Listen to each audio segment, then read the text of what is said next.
为了提升生育率，也有解决少子化的规矩，台北市的社会主体为今年开始，针对厝内有2个以上0到6岁囡仔，提供加签的机制，互抽到的机会会当增加。不过，民间团体认为讲，托育上界根本的问题，要是灵母的卡手无够，这嘛是政府爱好好面对的问题。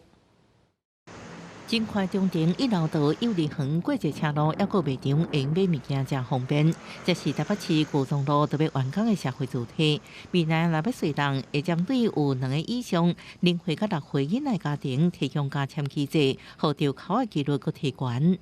提高就是育儿家庭的入住的几率，所以我们大概在新完工招租的社宅会针对育有2名小朋友的家庭来提供加签的机制。另一个部分就是我们在去年已经开始实施，就是针对育有小朋友的家庭的部分，每育有1名的0到12岁的子女，我们就是在租金的部分会再折减1000元，那最多是3000元。 台北市府统计，台北市出事人数为2015年每年降低到2022年，就14518人出事，创史上新高纪录。为提悬生育率，台北市推出优先育儿5大政策，包含生育奖金加倍发、协助学龄基础、社体育儿家庭协助、托育补助等。 今年要完工随人的旧中社会主体，都是第一个适用加签机制的社体。